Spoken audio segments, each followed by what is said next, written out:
Hi అండి, బాగున్నారా? నేను మీ రమానండి. ఈరోజు మనం ఉసిరికాయ నిల్వ పచ్చడి ఎలా చేసుకోవాలో దీని తయారీ విధానం ఒకసారి చూద్దాం.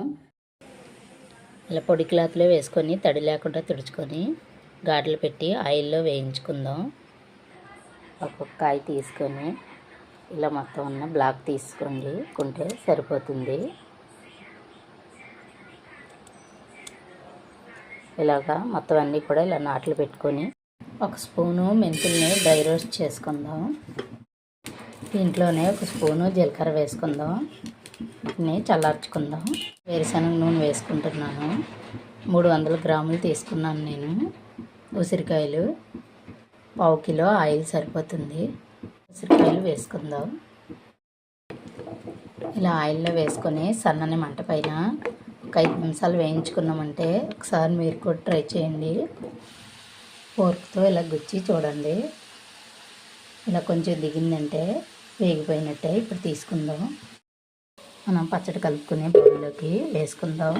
ఇదే ఆయిల్లో కొన్ని ఆవాలు వేసుకుందాం, కొంచెం కరివేపాకు వేసుకుందాం, కొంచెం జీలకర్ర వేసుకుందాం, ఒక స్పూను ఇంగువ వేసుకుందాం.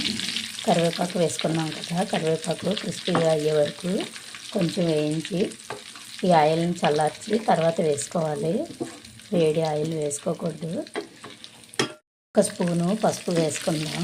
దంచుకున్న వెల్లుల్లి వేసుకుందాం. ఉసిరికాయలు చల్లారిపోయినాయండి. మెంతులు జీలకర్ర పౌడర్ వేసుకుందాం. కారం తీసుకున్నాను, పచ్చడి కారం ఇది 1 గ్లాసు వేసుకుంటున్నాను. వెల్లుల్లి రేకలు 1 టేబుల్ స్పూను ఆవు పిండి వేసుకుంటున్నాను. గ్లాస్ కారం వేసుకున్నాం కదా, సగానికి ఉప్పు సరిపోతుంది. ఇవన్నీ మిక్స్ చేసుకుందాం. మొత్తం ఇలా కలిపి పెట్టుకున్నాం కదా, చల్లార్చిన నూనె వేసుకుందాం. ఆయిల్ మొత్తాన్ని వేసుకుందాం. ఆయిల్ మొత్తం వేసుకున్నాం కదా, ఈ ఆయిల్ మొత్తాన్ని ఈ పచ్చడిలో కలుపుకొని అంతేనండి. ఇలా మిక్స్ చేసుకొని ఒక గాజు సీసాలో స్టోర్ చేసుకుందాం. గాజు సీసాలో వేసుకుందామండి. ఇలా గాజు సీసాలో వేసుకొని పైనుంచి కొంచెం ఆయిల్ వేసుకోండి. 3 రోజుల తర్వాత తీసి టేస్ట్ చేస్తే చాలా బాగుంటుందండి.